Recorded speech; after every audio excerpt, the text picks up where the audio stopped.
The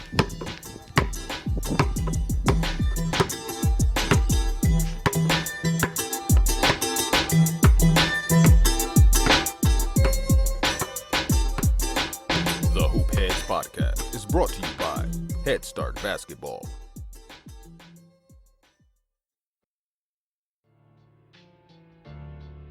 Hey Hoopheads!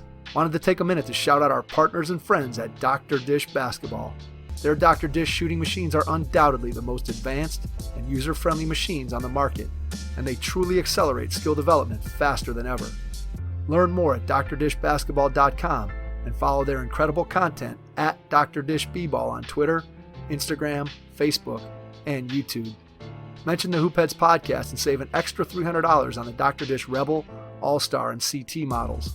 Also, make sure to check out the new Dr. Dish Home Machine, which is perfect for these crazy times when gyms and schools are closed. Visit drdishbasketball.com for details. That's a great deal, Hoopheads. Get your Dr. Dish shooting machine today. Hi, this is Jonathan Sippis, head women's basketball coach at the University of Wisconsin, and you're listening to the Hoop Heads Podcast. Prepare like the pros with the all-new Fast Draw and Fast Scout. Fast Draw has been the #1 play diagramming software for coaches for years. You'll quickly see why Fast Model Sports has the most compelling and intuitive basketball software out there. For a limited time, Fast Model is offering new subscribers 10% off Fast Draw and Fast Scout. Just use the code SAVE10 at checkout to grab your discount, and you'll be on your way to more efficient game prep and improved communication with your team. Fast Model also has new coaching content every week on its blog, plus play and drill diagrams on its play bank. Check out the links in the show notes for more. Fast Model Sports is the best in basketball. This episode is brought to you by the Wright State Virtual Mobility Coach. Dr. Starrett is a movement and mobility coach for players in the NFL, MLB, NHL, and NBA, plus a doctor of physical therapy. Kelly has created a program called Virtual Mobility Coach. Every day, Virtual Mobility Coach gives you guided mobility videos.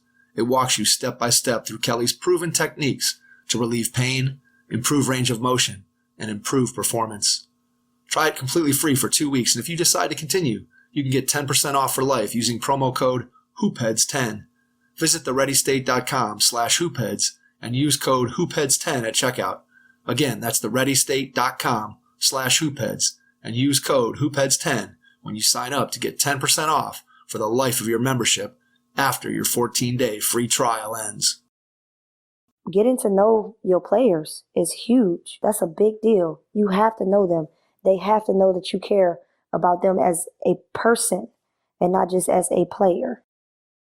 Special Jennings is in her first season as the girls' head basketball coach at Montverde Academy in Montverde, Florida. Jennings was previously the associate head coach at the University of Illinois Chicago, spending 2 years there from 2018 to 2020. She spent the 2017-2018 season as an assistant coach at Flagler College in Saint Augustine, Florida. Before arriving at Flagler, Jennings honed her craft as an assistant coach at Augusta University for 3 seasons. Prior to her time at Augusta, Jennings got her start as an administrative assistant for the women's basketball program at Wright State for the 2013-2014 season. Special stood out as a player, starting 115 consecutive games at Xavier University. She is currently tied for 4th all-time in assists for the Musketeers with 515. Jennings led the Musketeers to an NCAA Elite 8 appearance in 2010, 4 Atlantic 10 Conference Tournament titles, and 3 other NCAA Tournament appearances. Jennings then went on to spend the 2011 through 2013 seasons as a professional player in Finland. We recently launched the Hoopheads Mentorship Program. We believe that having a mentor is the best way to maximize your potential and become a transformational coach. By matching you up with one of our experienced mentors, you'll develop a one-on-one relationship that will help your coaching, your team, your program, and your mindset. The Hoopheads Mentorship Program delivers mentoring services to basketball coaches at all levels through our team of experienced head coaches. Find out more at hoopheadspod.com or shoot me an email directly, mike@hoopheadspod.com. Our roster of shows is growing, so don't forget to check out all our other podcasts on the Hoopheads Pod Network, including Thrive with Trevor Huffman, Beyond the Ball, the CoachMaze.com podcast, Players Court, Bleachers and Boards, The Green Light, and our team-focused NBA podcasts, Cavaliers Central, Knuck If You Buck, 305 Culture, Blazing the Path, Hashtag Lakers, Motor City Hoops, X's and O's NBA Breakdown, Spanning the Spurs, LA Hoops, The Wizards Hoops Analyst, and At the Buzzer. We're looking for more NBA podcasters interested in hosting their own shows centered on a particular team. Email us info@hoopheadspod.com if you're interested in learning more and bringing your talent to our network. Grab your notebook as you listen to this episode with Special Jennings, head girls basketball coach at Montverde Academy. Hello and welcome to the Hoopheads Podcast. It's Mike Klinzing here tonight with my co-host Jason Sunkel, and we are pleased to be joined by the head coach of Montverde Academy, Special Jennings. Special, welcome to the Hoopheads Podcast. Hey, how y'all doing? Thank you for having me. We are doing great. Yeah, absolutely. We're excited to be able to have you on and talk about all of the interesting things that you've been able to do in the game of basketball. Growing up in our hometown of Cleveland, Ohio, we'll go back to that time and tell us a little bit about how you got into the game when you were a young kid. I got into basketball actually from playing football. And so I played football for Power 6, all contact, all boy team. I was a starting quarterback as a kid. And I grew up and across the street from my house is a recreation center called Zelma George. And there was a coach that would come there all the time. He was familiar with a lot of the people that worked there, Melvin Burke. And he saw me one day and he kind of asked me who I was and things like that. I kind of ignored him. But I lived right across the street from the park. And so he came and knocked on my door, and my grandmother, he asked to speak with my grandmother, and they had a long conversation. And from there, I started working out with him. I started going down to the rec center with him, and it just took off from there. How did you get into football? So if football led you to basketball, how does a female get into playing football? Wow. I had a friend back then that was always at the park, and they were the Bird brothers. And they, we had this bet, oh, you can't do this or you can't do that. And I was always the type that I was always up for a challenge. And so tried out for the team. I've always been athletic, so I kind of can do anything, which was weird growing up. And so, man, I tried out for that team, and they saw me throw the football, and I was tough, and it just happened. So when you transitioned to basketball, what did you like about the game of basketball? What was it that about the game that attracted you to it? Was there some particular aspect of it that you especially liked when you were younger? No, it just was fun. It was fun. When I first started out, we were playing. It was a great way of getting out the house and meeting new people, and so it was fun. I didn't, obviously I didn't take it serious until I kind of became good at it. So, but in the beginning, it was just a way to get out the house. As a young player, were you mostly playing against boys, or were you playing with girls? Oh yeah, I was with the guys. Yeah. I don't know. I was with the guys in the park, on the blacktop, on the concrete. I played in the travel league with the boys. I don't know. I've always played with the guys. Was that because of a lack of opportunity for girls, or was that because of just your ability and sort of makeup as an athlete? I think it was more so due to the ability that I had at such a young age. There were all types of girls' leagues and things like that, but they weren't as competitive as the boys' league. So when you started getting into it and you thought, hey, basketball is kind of going to be where I want to spend my time, and you started to get a little bit more serious about it, what did that look like for you in terms of your plan to get better and improve? Was it continuing to play the pickup games and playing travel basketball and eventually playing some AAU stuff? Or were you also doing some stuff on your own, working out with Coach Burke? Or just tell us a little bit about what your summer workouts might have looked like to try to get yourself to be a better player. Yeah. So, starting out, it was with Burke all the time. We always had some type of work. We used to go down to Lonnie Burton Recreation Center. And it was a lot of kids down there. Burke was actually he was the director of that center. And so, he coached at East Tech, and he had a lot of the top athletes and things like that coming down there working out with him. So I got really heavily involved in that. And then Once I started playing AAU is when I knew like it was time to start taking it serious, because on the AAU circuit, there's so many young ladies that are, pretty good. And at that point, they started taking it serious. And so I had to, work hard to elevate my game and be able to compete at that level. It was no longer, pick up at the playground or pick up at the rec center. It was serious basketball. And so when you say serious basketball, just give us an idea of what your AAU situation looked like when you were, let's say, as a middle school into your early high school years. What team were you playing for? How many games were you playing in a summer? What did a typical, if there was such a thing as a typical summer, what did that look like for you on the AAU circuit? I didn't start playing AAU till the 8th grade. It was 7th or 8th grade. And I played for All Ohio out of Columbus, Ohio. And, that organization is ran by Johnny Bethea.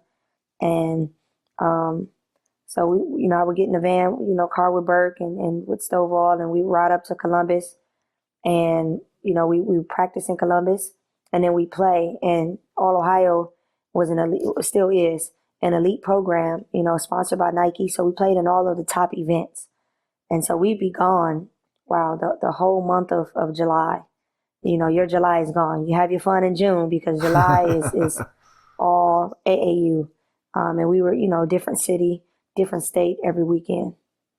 What did the transition look like for you in terms of you grew up as an elementary school age kid playing against the boys primarily, and now you get to AAU and your transition, you're playing to all girls. What was that transition like for you? Did it seem, at least initially, was it almost easier because you weren't playing against the boys anymore? Just what was that transition like for you? I'm curious. It wasn't easier because we played up.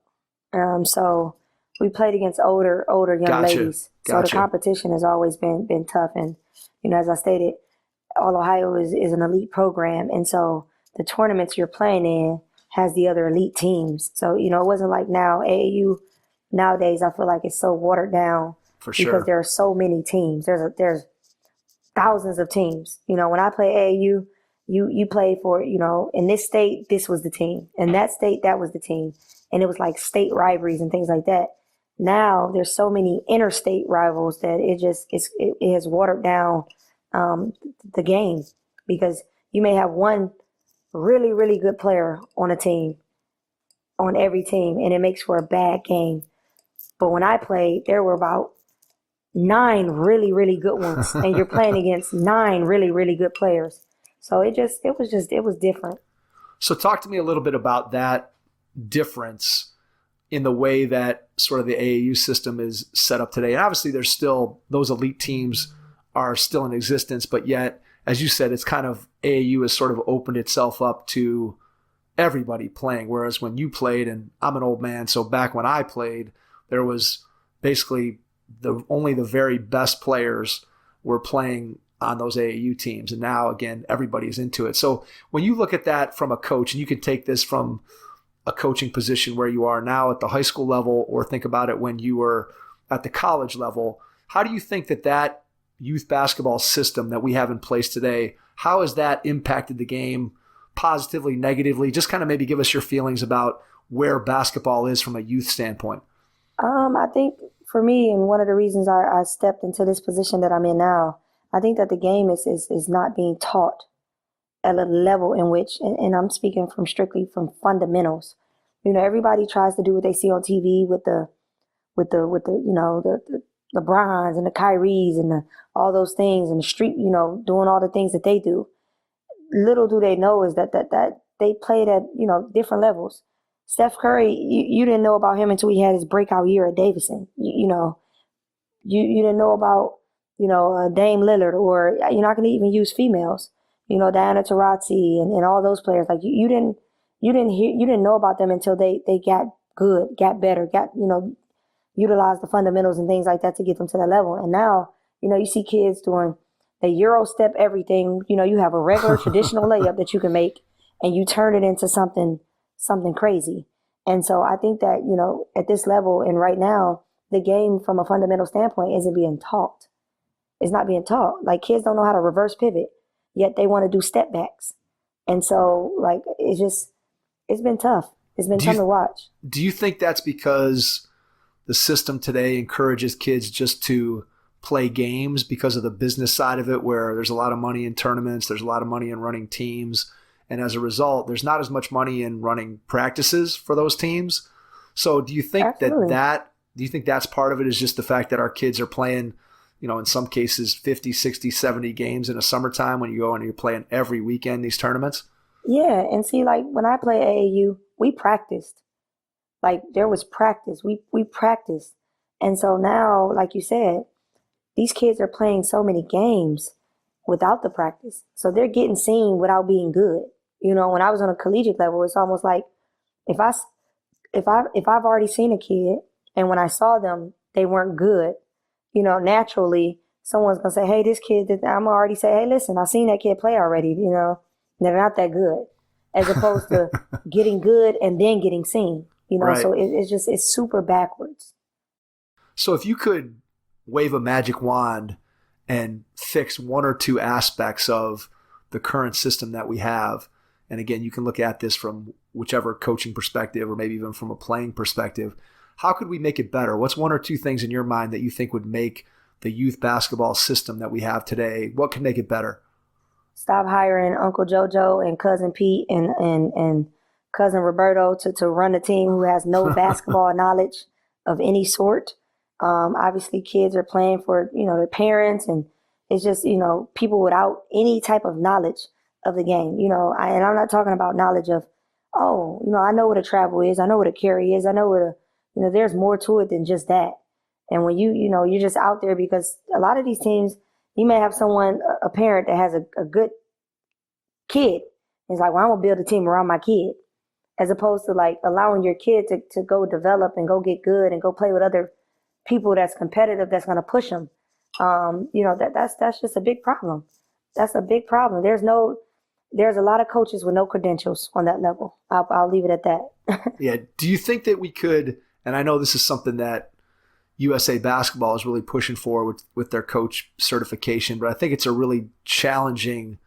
just a challenging environment out there when you think about the number of coaches that are required, which goes back to what we talked about earlier, where AAU is watered down. You have so many kids that are involved in it that there's only so many qualified coaches out there. And I feel like that if you get to a good program that provides at least some degree of coach training, even if you just run a quick clinic and say, hey, here's how you organize a practice, or here's how you relate to kids. And so much of coaching, especially when you go down to the younger ages, is, yeah, you've got to be able to know basketball, but you see it, I'm sure you've seen it as a college coach, and you've seen it with the amount of experience that you've had out on the AAU circuit. I mean, you see a lot of bad coaching, and not even necessarily bad basketball coaching, but just bad human interaction of trying to, coach kids in a way that I don't think is conducive to helping them to love the game the way you loved it, the way I grew up loving it, the way Jason grew up loving it, where it's just like, that's all I wanted to do. I just wanted to go play. And I attribute a lot of that to the way that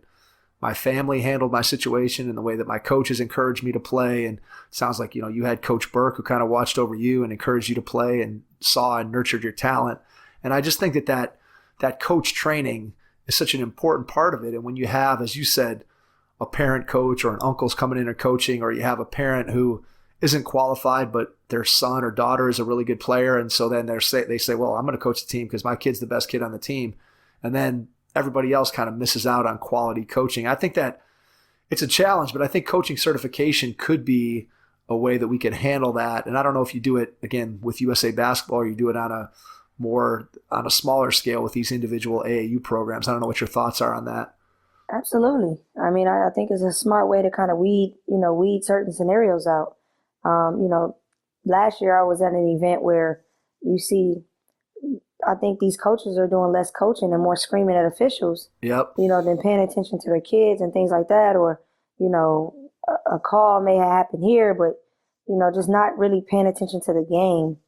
And so it's just, I think being certified just means that you have to go through a few steps. And if that pushes you to have to learn a little bit about the game or kind of, study the game, I think, you have to be certified to be an official. Right. Exactly. Why wouldn't you have to be certified to be a coach? Exactly. So it's definitely a challenge. And I definitely think there needs to be some change, because it's just getting out of control. You've seen more and more altercations at events now. You see more and more kids, talking back to coaches, or more and more kids fighting. You see more and more kids hopping teams.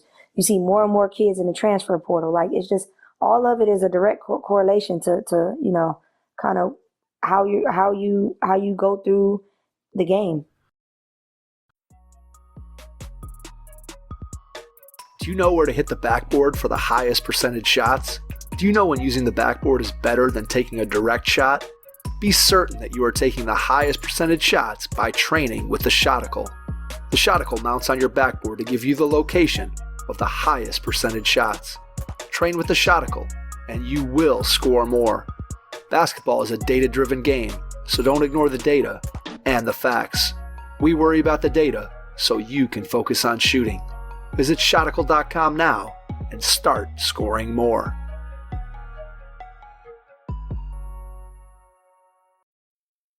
Yeah, I'm going to make 2 points based on what you just said. And I think it's a great statement that you just made about just making sure that coaches have that training that they need. And one of the things that I've seen when it relates to players and just the behavior of players and coaches and people jumping around and skipping teams and having issues within games. Obviously with COVID now, you've done away with the post-game handshake, and at least where we are, we're kind of like waving at the other team. Right.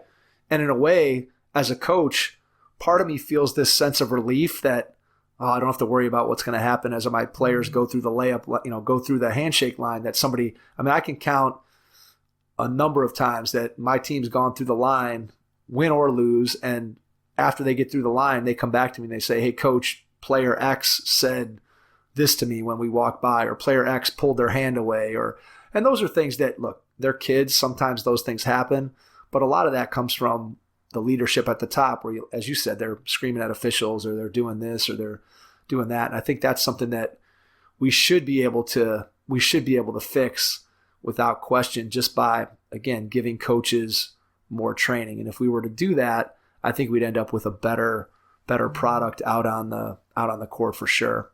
Absolutely. 100% agree. Let me ask you about your recruitment. As you get into high school, obviously you have a tremendously successful career at Lutheran East, and you start to look around the landscape, and you had a lot of success from the time you were very young. So when did college basketball kind of get on your radar as, hey, I'm pretty sure I'm going to get an opportunity to play college basketball? And then just talk to me a little bit about what the recruiting process was like for you and ultimately making the decision to go to Xavier. Probably 10th grade for me is when I was like, okay, this thing is serious, and this can definitely be a vehicle for me to get an education, a free one at that, and kind of compete at a higher level. I knew that I had to get some sort of scholarship. I'm very smart, though. I had great grades and things like that. So whether it been academic or athletic, it had to be either one, because my family would not have been able to pay for me to go to school. So definitely 10th grade, like I said, playing for all Ohio, we're traveling, we're getting seen by a little bit of everyone. So that was like, I was like, okay, I got to buckle down. And in the recruiting process for me, I guess in the 9th grade, I kind of like, I always knew like I was going to Ohio State, which is like a thing, like, oh, I'm going to Ohio State. But once you start, you grow up, you mature a little bit, you start really understanding the process and understanding, hey, you have to go somewhere that suits you, somewhere where you can not only be successful, athletically, but of course academically. Just for me, I always wanted to go somewhere where I can, create my own legacy, build my own legacy, not go and be in someone else's shadows, or, when I'm playing, I have to hear, the comparisons of someone else that has already come and done and gone. And so that was huge. And so, when Xavier popped in, I had a couple people that I knew from AAU that played for the family. Amber Harris, Tashia Phillips, we had played against them several times over in Indianapolis. Amber Harris was a year older than Tashia and I, and she ended up going ahead and committing to Xavier, and just talking to Tashia, and, we kind of, to me, in the game of basketball, to be really good, you just need a triangle and everything, and enroll everyone else to fulfill their role. And, knowing that, okay, this will be a great triangle. This is a huge triangle. And what they had already had there at Xavier, I knew that, man, I can come here and really make my own mark, do my own thing. The school they had made an Elite Eight, and I want to say, it had been a while. It was when Amy Waugh played. They actually had beat Tennessee to go to the Elite Eight. But, it hadn't been anything done in a decade or so. And so, again, when I got there, Kevin McGuff, met with him, met his wife, met the rest of the coaches on that staff, and just the atmosphere at Xavier. I had a feeling. I called Xavier after I came from the visit. I was on my flight. When my flight landed, I called Kevin and committed, because that just the feeling I had when I left there was like, wow, this is it. And so that's how I landed there. That's very cool that it came to you, that clearly, that you had that strong of a feeling that when you were there. And I think, it comes down to, you had to have a fit with the coaching staff. Obviously, you got an opportunity to meet the players. You had an idea in your mind of kind of wanting to forge your own path and be able to have an opportunity. So when you get there, what's the adjustment like for you, both on the basketball floor, academically, and socially, going from high school to college? What was the transition like for you? Well, it was different because two of the coaches that was on that staff were no longer there when I got there. Tasha Pointer was, she was an assistant at Xavier, and then she had moved on and became an assistant at Rutgers. And then Mike Bradbury had become the head coach at Morehead State. And so the staff was different. That's the first thing. So just that adjustment to, kind of getting to know, the new assistants, and kind of say, hey, I signed up with these coaches, and, kind of just making that adjustment. But, the great thing is that, like, again, Kevin is phenomenal, and he brought in great pieces to the puzzle in Carla Morrow and Mike Neighbors. And, we had what I would consider a dynamic coaching staff. And so the adjustment was fairly easy. From that standpoint, as a player, I think when I first got there, I had the everyone was against me mentality. I had the I have something to prove mentality. And what that made for was me being uncoachable. And so those first 7 games, I think, of my career, I didn't start. And I think that was my wake-up call to say, hey, you don't know it all. You don't have it all. These people are not, they're not after you. They're here to help you. Kind of sit back, listen, take it in, learn, and do what they're saying so that I can grow. And I think that was the best thing that had ever happened to me, was Kevin not starting me, in those first games when I got to Xavier. So what did that look like in terms of your attitude, your behavior during that initial period that made it so, hey, I'm not starting, and then you flip the switch? So what was different about your day-to-day interactions or the way you went about your business once that light came on for you? Oh, it was horrible at first. I mean, yeah, think about it. I'm a kid coming from Cleveland. I'm this, I'm that, state this, and all this and that, and recruiting and blah, blah, blah. So of course I felt disrespected at first, for lack of better wording, because I felt like, man, I've worked, I know that I'm suitable. This is, I should be starting. And, I had that going on. And so again, it took me getting out of my own way and realizing that, okay, what is the reason he's not starting me? Let me scale back and figure out why he's not starting me. There's a lesson in this. And so once I sat back and got that lesson of, hey, you're not being coachable, you think you know it all, they say zig, you zag, so just I had to get on the same page.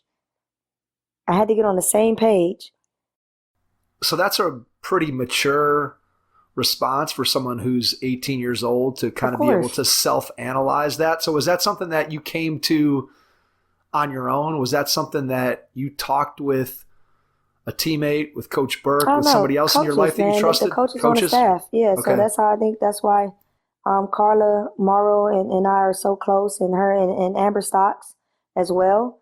Again, I didn't understand it at first, and man, I despised them at first. And I was like, oh no, this is not it. This is not what I signed up for, and all those things. But again, once I bought into what they were telling me. We had our side conversations, and I was in the office, and I really wanted to understand what was happening.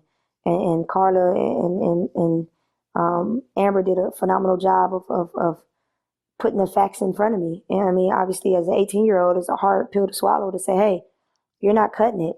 What you're doing is not going to get you anywhere anytime soon. And there's a lot of people that's in my same situation. It's just you have to have those people in your corner that can break it down to you in a way in which you understand, but you also have to be receptive to the information. So it works two ways. And I was fortunate enough to get out my way and become receptive and, turn the corner from there. How have you used that experience that you had as a player, as a coach? Because obviously I'm sure you've run into, in the course of your coaching career, players who are in a similar position to what you were in, where for whatever reason, they're not seeing that whole picture. So how did you use your own experience, or how do you use your own experience as a player to be able to convey those messages to the players that you're coaching? Oh, it's kind of the same way my coaches did it. Kind of got to know me off the court. So getting to know players outside of basketball, outside of the gym, because I was not bought in because I didn't believe that they believed in me. I didn't believe that they were, they understood special to person and, not just special to player. And so I always want to make sure that I know my kids outside of the gym, because life happens. And a lot of coaches, I think we fail to realize that, whether it's high school kids or, college kids, 18 to 22-year-olds, life is still happening to them and they're trying to adjust to that. And a lot of times they don't know how to. And so all that negativity or whatever it is that's going on in their little bubble, they bring that to the gym, and, that can positively or negatively affect them. And so getting to know your players is huge. That's a big deal. You have to know them. They have to know that you care about them as a person and not just as a player. All right, I want to dive into that a little bit more, even though I know we haven't quite got to your coaching career. I think this is a great point to be able to dive into a little bit more. So how do you go about, and maybe it's different as an assistant coach, maybe it's different at the college level from the high school level, but just maybe give us a quick overview of how you build those types of relationships that you're talking about with your players. Is it something that is done on a formal basis where you set it up and you have a meeting or a breakfast or a meal or take a walk or whatever it is, and you do that on a regular schedule? Or is it more organic where something comes up and you're sending a text, or you're just talking to players while they're doing their stretching, or you're having them stop in the coach's office during school? Just tell me a little bit about how you go about how do you build those relationships like you're talking about? It has to be organic. Some coaches try too hard. If you're constantly, if you're setting it like as if it's a meeting, you make me feel like I'm in trouble. Yep. It has to be organic, like something as simple as, hey, what's up? What you do today? What's going on? How your mom? How your brothers? Just getting the little things. And naturally people will open up when they want to open up, but you have to give them a reason to open up to you. And so forcing relationships does not make for a good relationship. It has to be something that's natural. They say, hey, coach she's serious on the court, but I know that I can go and talk to her about anything, whether it's, hey, man, my mom really ticked me off today, or, whatever, my partner, my boyfriend, girlfriend, whatever, it has really upset me, or I'm mad at my sister, or, whatever it may be, for them to be able to have those conversations with you outside of basketball. And, it don't have to always be in your office. Take a walk with them. Go get some ice cream. Go, different things to where it's not always in the gym. Is that easier or harder to do as an assistant coach as opposed to being a head coach, or is it just different? I think it's different. I think it's different. I just think it's, again, kids are going to gravitate who they gravitate towards. And whether you're the head or the assistant. It's just who they click with, their comfort level with you. So it just is different, Makes sense.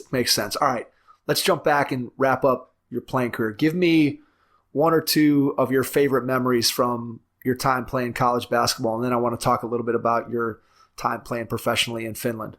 Probably my one of my favorite memories is making it to the Sweet 16.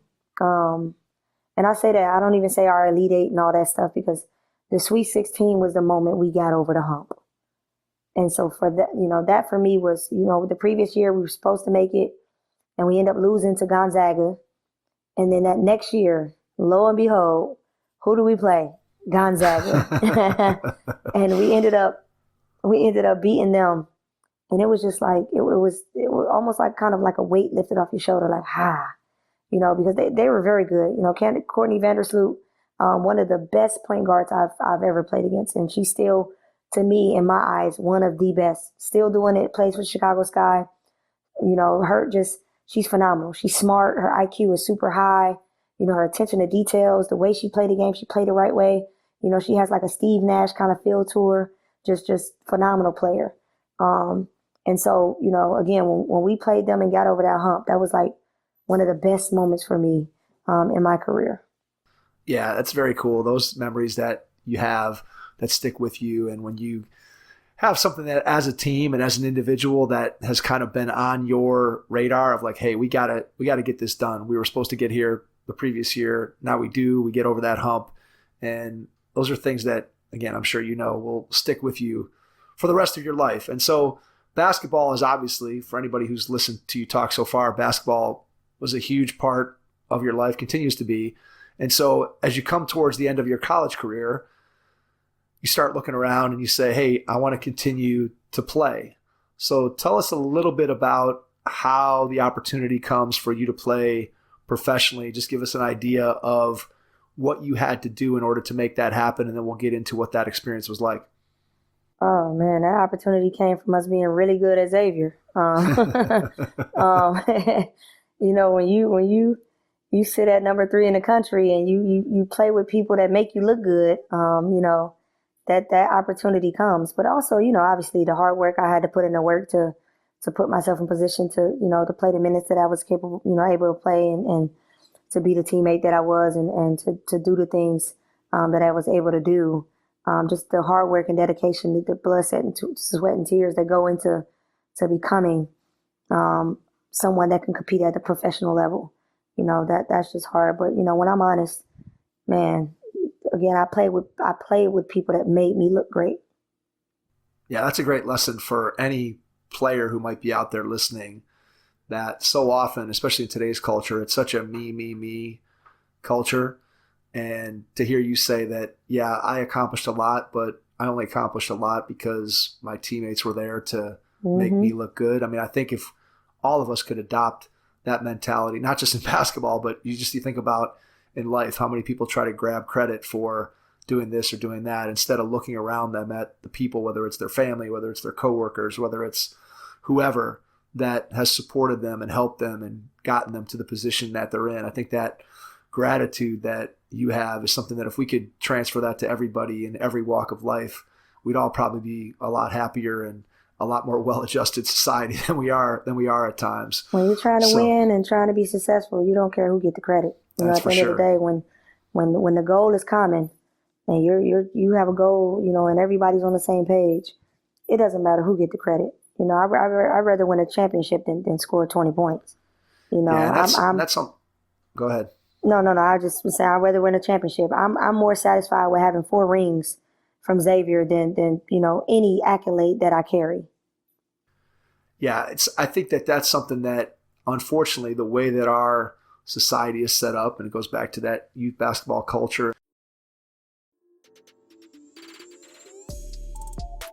Hey, hoopheads, we all hate ankle sprains, and they happen way too often. Ankle injuries are the #1 sports-related injury. Arise is trying to change that. With the iFast, your athletes get preventative protection and full mobility. Athletes no longer need to wear bulky braces that limit performance and give mediocre protection. Anyone playing sports should be using these products. Keep your athletes in the game. Don't wait for them to get hurt to take action. Visit www.arise.com, spelled A-R-Y-S-E, and use the code HoopHeads to get 20% off the future of performance. That's ARYSE.com with promo code HoopHeads to get 20% off.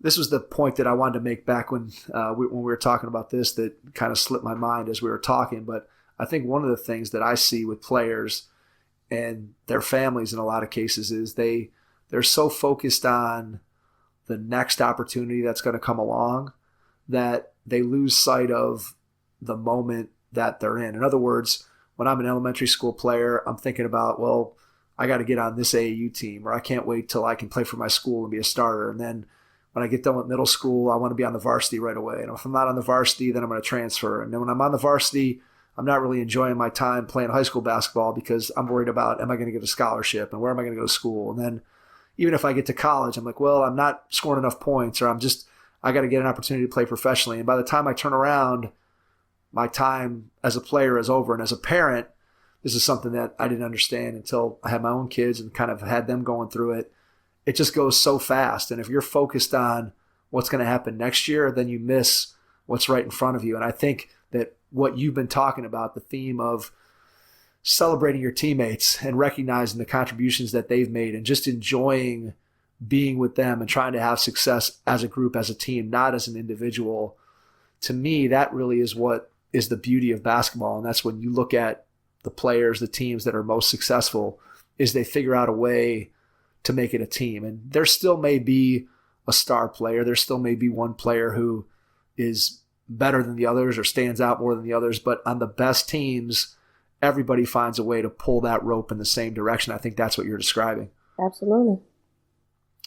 So talking about Finland, tell me a little bit about what that was like. You go out of the country, you're in a whole different culture.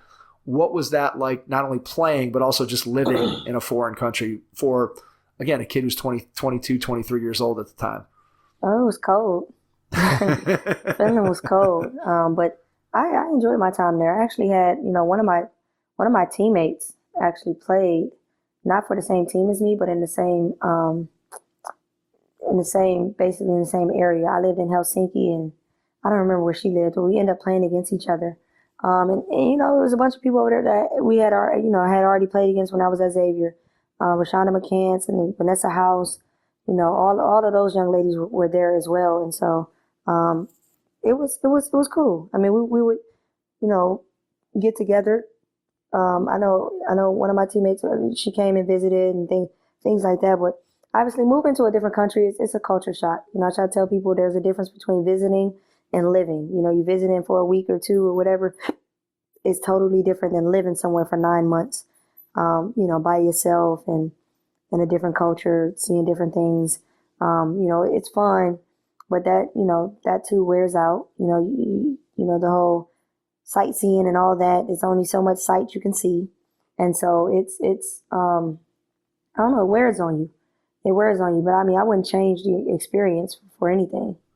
Was that being by yourself piece of it the hardest? Yeah, because Finland was different because they speak their own language. It's not like French, Spanish, things that's typically taught in school where, it's easier to kind of catch on to. They speak Finnish. And so that language is just so hard to learn. But fortunately, with my team and everything like that, there's translators and, people that spoke English and everything like that. So it was a great experience. All right. I know this is my standard question to anybody who's played overseas. Mm-hmm. What is your craziest European basketball story? Because everybody has some kind of goofy something that went on, whether it's with the fans, whether it's with team management, whether it's with coaches. I know there's something. So give us your best one that you can share on the pod. Oh, I plead the fifth. No, I'm joking. I think, like I said, when I got to get together with a few friends and we actually got to hang out on an adult level. I think that's probably the best part about being over there, because you're in a different country, but you still get to hang with some of your friends, and so y'all should get to share that experience together. I think that's, that makes for the best part without me going into the craziness on the podcast. Understood. Enough said. All right. So as you start to look ahead while you're there playing in Finland for a couple of years, when does coaching come onto your radar? Was it something that you had been thinking about while you were playing, or was it a case where you finished playing and you looked around and you said, well, I don't know if I want to get a regular job. Basketball's been so important to me in my life. I think I better figure out a way to stay in the game. Was it more of a long-term plan, or was it more of a, hey, I got to figure this thing out because I want to stay in basketball? No, I knew I would coach when I was a player. I knew I was one of those players where I felt like I've done everything I needed to do with basketball. I played at the highest level. So for me, I didn't want to play another 10 years. I knew I would coach as a player, and that's why, I did the So You Want to Be a Coach program and kind of laid that foundation, for myself before I went to Europe. And then that way, when I came back, it was already, I hit the ground running. And another fortunate thing, obviously, is when you build those relationships with your coaches and things like that, you come back and get an opportunity. Mike Bradbury was the head coach at Moorhead. He was an assistant at Xavier, and then he got the head job at Moorhead State. But then he left there and became the head coach at Wright State. And that's actually where I started my career at. I came, called Kevin McGuff, made some calls, and boom, when I knew that it was time to hang it up, I wanted to hang it up, he gave me an opportunity. And so, for me, it was always in the works. All right. So explain to me what the program is that you mentioned that you participated in before you went to Finland, because there may be some people out there like myself who aren't familiar with that. It's called So You Want to Be a Coach.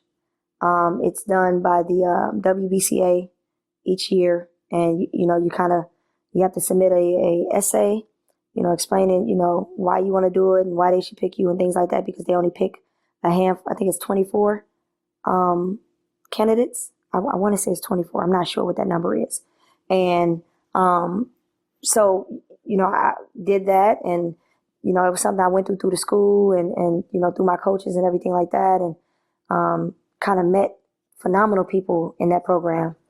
And it is hosted at the Final Four. And so you go to the Final Four, you go through, you have your itinerary of when you're going to meet and all those things. And, they have some amazing speakers on the panel. That's where I met LaChana Robinson, who I think highly of, who does, broadcasting at a high level on the women's side. And also, she's done a lot of things for the women's game, and you just meet people. You meet a ton of people, and you learn so much about the behind the scenes things and about basketball, and you network, and lo and behold, sometimes those are the people that give you an opportunity. So when you get the opportunity at Wright State, and that Mm-hmm. program sounds fantastic, and I think that's something that you talked about earlier, coach's certification. I mean, what better way to prepare a group of young women to go into the game as coaches by, one, exposing them to all that knowledge and just all those people that can serve as mentors and sounding boards and everything that goes along with that we all know are critical to your success as a coach. So when you get to Wright State and you actually get to start being a coach, what was that like from this standpoint? Was there anything that surprised you about coaching that maybe you didn't realize before getting into it? And then two, what was it about coaching that you knew you loved immediately? Well, at Wright State, my technical title was not coach, but just to be in the atmosphere of where I can learn and be around, the game, and working out the players, and getting to work with the players and things like that, and kind of get my foot in the water. From that standpoint, learning video, learning synergy, learning the ins and outs and the behind the scenes of coaching, because there's so much more that goes into it than just, hey, you go to practice and you go home. If you think that that's it, then you have been misguided. And so just being able to get my feet wet and seeing all of that and start to kind of sit down, study the game, learn the game, and move from there. All right, so you're in that. You start getting into coaching. You start looking around for opportunities, as you said, to learn the game, to get more involved in the coaching profession. What do you remember that first year, a couple things that you took away from that first season that you're still carrying with you as a coach, things that made an impression on you that continue to impact your coaching career today? That was a good year. I mean, that was the first year that Wright State had ever made it to the NCAA Tournament. It was the first time they had won the conference championship. So it was a good year. It was a great year. I learned a ton. I think one of the people I was close with on that staff is Trina Merriweather, who's actually the head coach at Wright State now. She was an assistant then. But just, watching how she was recruiting coordinator, watching how she did things, how she talked to people, just kind of picking her brain and she was one of the ones that I talked to a ton, and just trying to build myself up and learn. All right. So from Wright State, your next opportunity is at Augusta. Talk about how that opportunity came to you and then what your experience was like at Augusta. Well, that opportunity came because it was something that had opened up, and I wanted to be on the floor. And I think, for me to learn even more was for me to be on the floor. And so I knew that I had to, find a way to get an actual titled assistant position so that I could be on the floor. Augusta was different because it was almost like just I got thrown into the fire. At the Division II level, it's the head coach and it's an assistant coach. It's not all at the Division I level where you have 3 assistants, a head coach. You may have graduate assistants. You may have managers. You have video coordinator, director of basketball operation, all those things.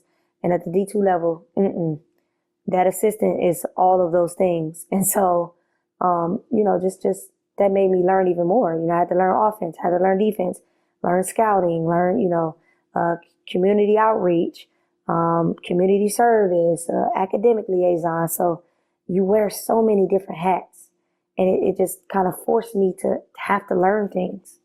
Do you think if you had stayed at the Division I level and sort of worked your way up through, again, the administrative assistant position, the director of basketball ops, video coordinator, those kinds of things, if you had worked your way through all those jobs and still not been able to get on the floor, do you feel like that the jump to Division II accelerated your growth as a coach and ultimately is going to benefit you and is benefiting you in your career? Yeah, because in those positions, you're not on the floor. You can say what you want about, hey, you can sit and watch. It's one thing to watch, and it's another thing to have to actually present. When you're a coach, you have to display, demonstrate. You have to be able to communicate. You have to be able to pour in to your players. As a video coordinator and director of player basketball operations and administrative assistant, all that, you're not on the floor. You can see what's happening, but it's different when you have to actually touch it. It's different. To say, hey, the stove is hot. Yeah, I can see that it's hot, but I don't know how hot it is. Right. Put your hand over the fire. You can feel that burn. There's a difference.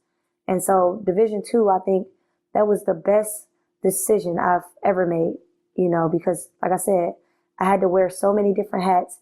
I do not believe that I would have had the opportunity to learn and grow as fast as I did without going that route.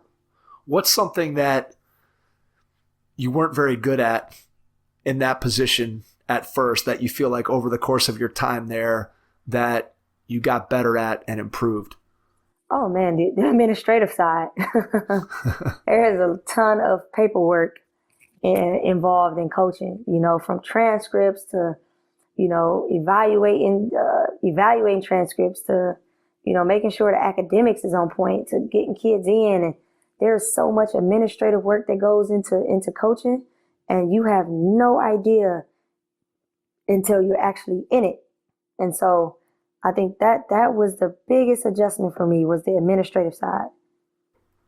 Yeah, I could see where, again, when you are as a kid, as a player, when you think about being a coach, you think about the things that you mentioned right off the top, which was you think about I go to practice, Mm-hmm. I go to the games, Mm-hmm. and it's all basketball all the time. And that's what you think as a player.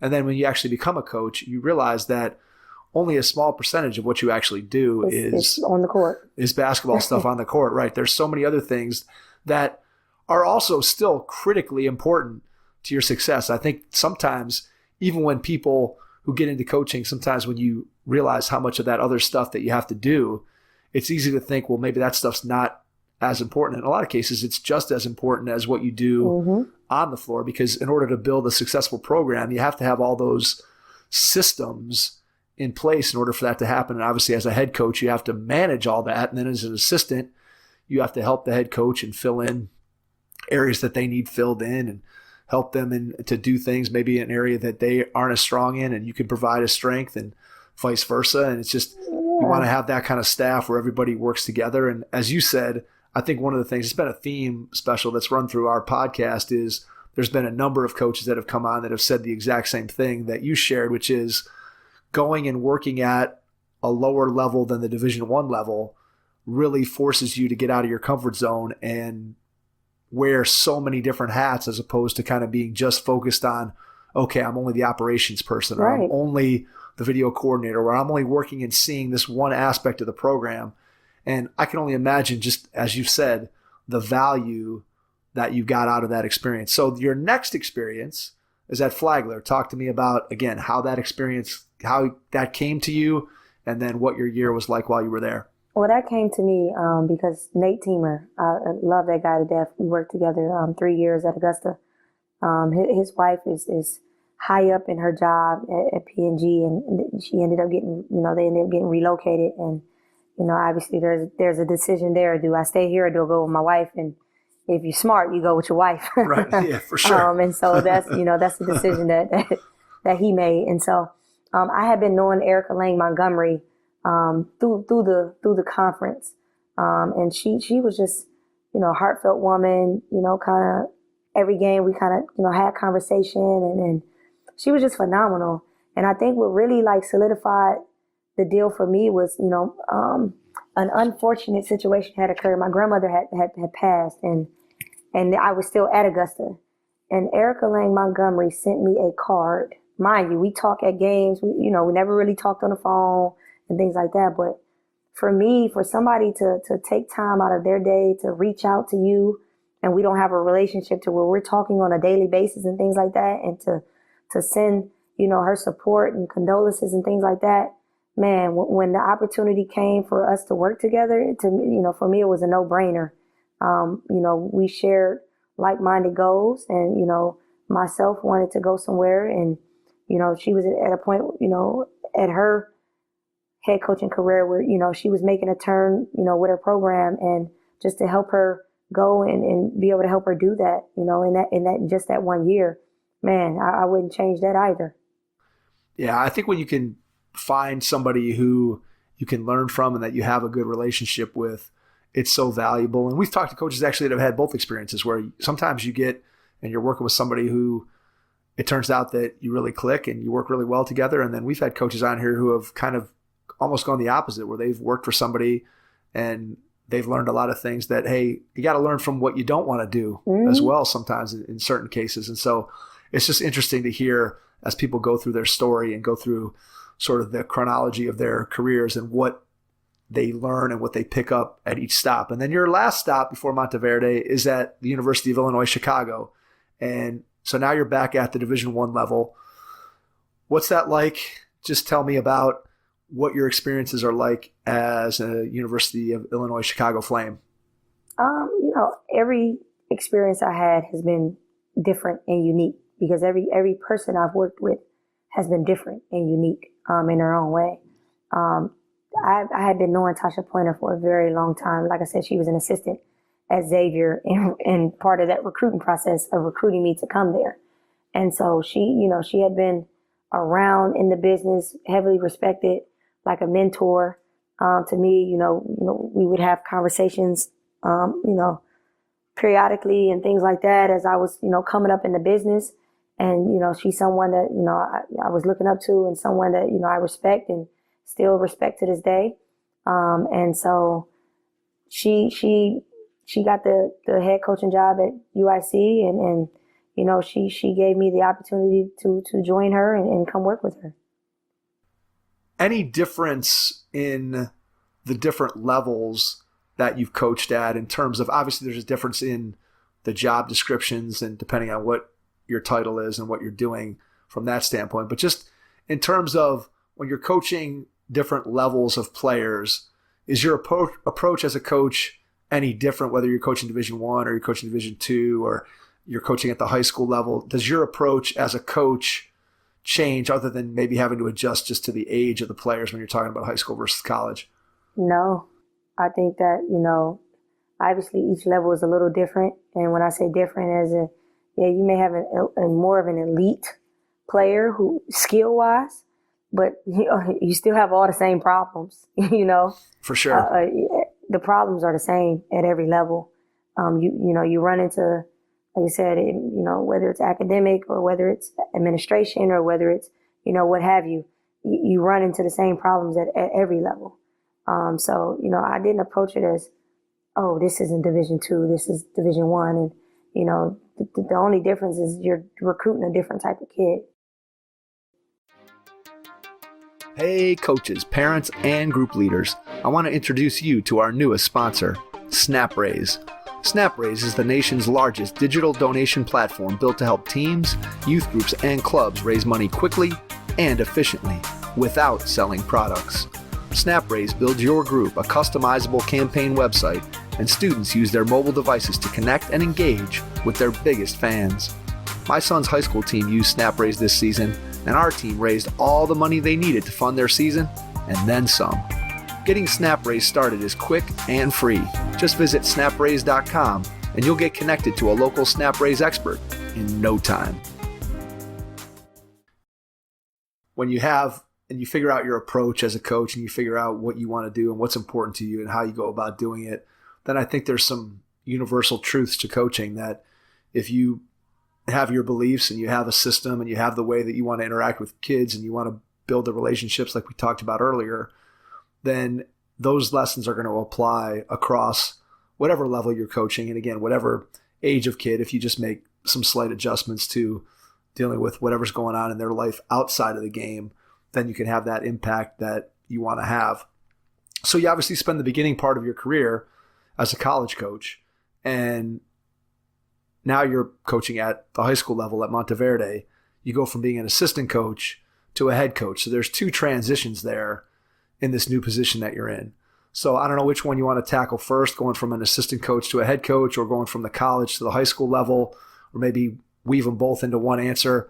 But what's the experience been like so far in this new position with this new opportunity? The experience has been great. You know, I weave them into both because my coaching experience at the collegiate level, I think, is what really has, you know, prepared me for what I'm doing. I know oftentimes people think that going and coaching at different places is a bad thing. But for me, I think that was a great thing because I think that some coaches stick with one coach. You know, say you're an assistant and you're with the same head coach for 10 years, right? You're only learning one way. You know, you're learning how that specific person likes it and how they want it and how they see it. You know, I was fortunate enough to be a part of different programs. And like I said, earlier, each coach was different. Their style was different. So uniquely, I learned different style, different coaching methods, whether it's offense, defense. You know, there were lessons there. So, you know, now that I transitioned into a head coach here, you know, I kind of was able to take from each one of those coaches, you know, what I thought suited me and able to put all that stuff together and mold myself as a head coach. And I think that has been like the biggest blessing for me at this position.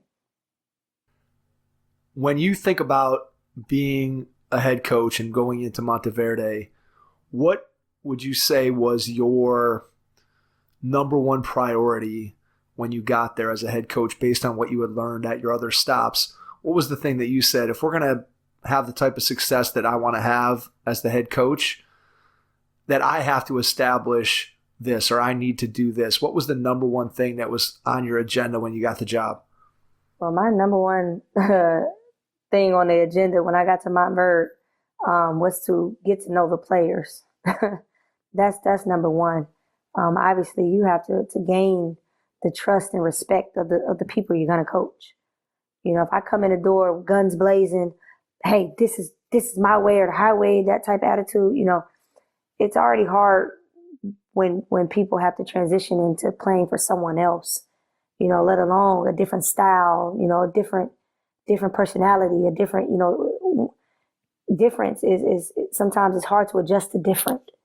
And so my number one thing was to just come in and get to know these young ladies before I laid any basketball, you know, rules, or I don't even say rules because we don't have rules, but any basketball philosophies or anything down. Do you have to go into the Montverde community, the school community, and maybe sell your program is the wrong way of saying it, but just get people to understand what you're all about, what your program is going to be all about? Obviously, that's a very unique situation for people who maybe aren't as familiar with the Montverde, you know, just the way that it's set up. And maybe you could speak to that a little bit just for people who are unfamiliar with that. But did you have to go out to the community, the school community, and talk to people about, hey, this is the kind of program that we're going to try to put together here? No.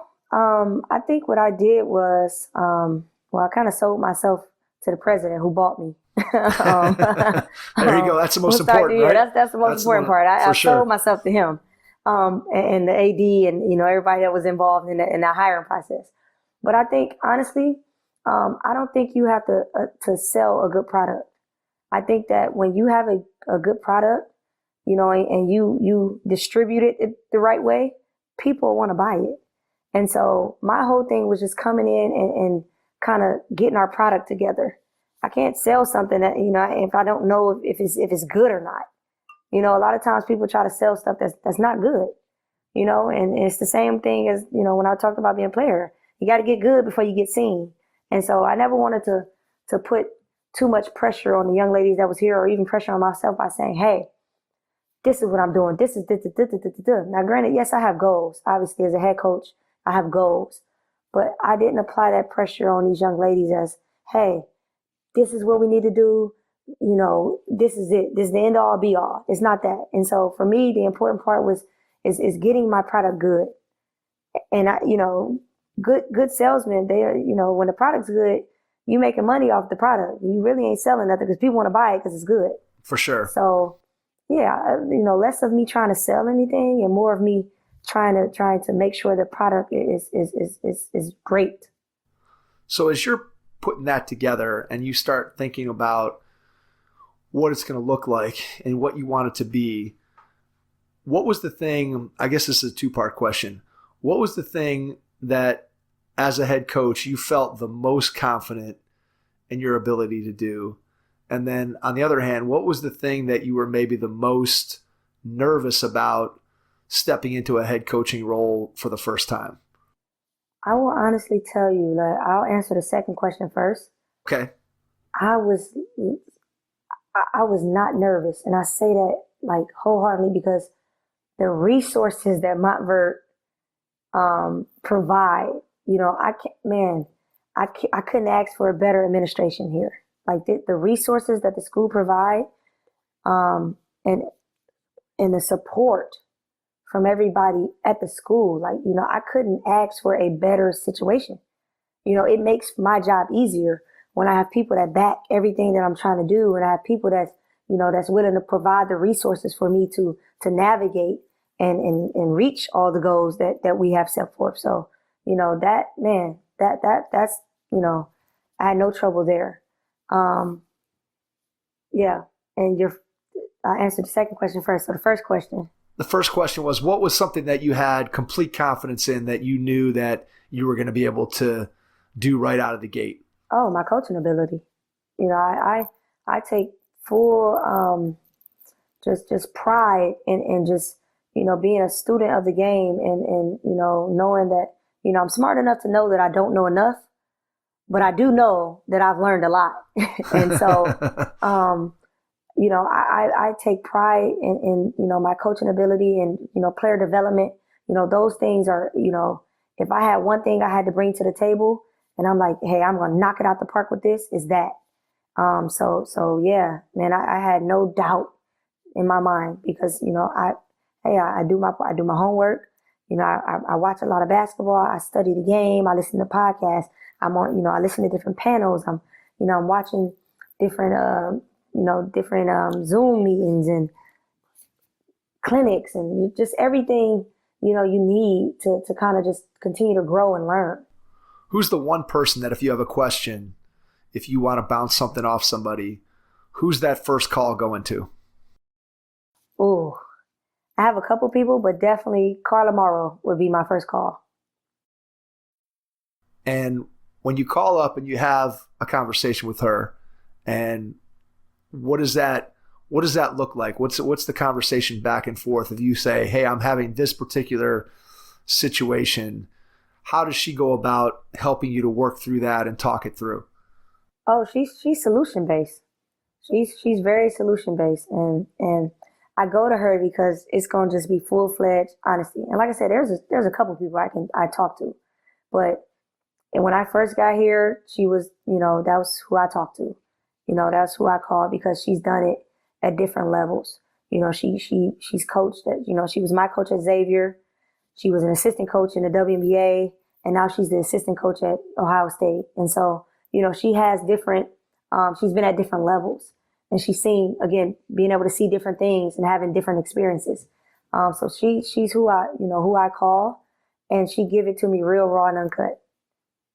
That's good. That's what you want. You want somebody who's going to give it to you straight and not try to sugarcoat it. Because we know one of the things I think that is most important as a coach is your ability to have, I don't want to say difficult conversations, but just to be able to tell the truth, whether it's to your players, whether it's to parents who are involved in your program, whether it's to your administration. I think coaches sometimes can get themselves in trouble when they're not honest about situations, and then things build up, and then before you know it, you kind of backed yourself into a corner. And the coaches that I've been around, that I've known, that have had success are ones that are willing to tell the truth, whether the truth is something that people want to hear or not. Has that been your experience with what you've been able to see in the coaching world?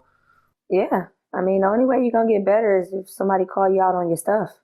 You don't grow by, everybody patting you on your back and saying, oh, you're great. You don't grow like that. And so, you have to, and it's for coaches to get out and do their due diligence and find people that they can have honest conversations with, but it's twofold. Some people, like you said, don't want those conversations, and others that do, those are the ones that might sting a little bit, but hey, I needed to hear it, move on from it. And so I'm just fortunate enough that I do have people in my corner that's going to tell me the truth.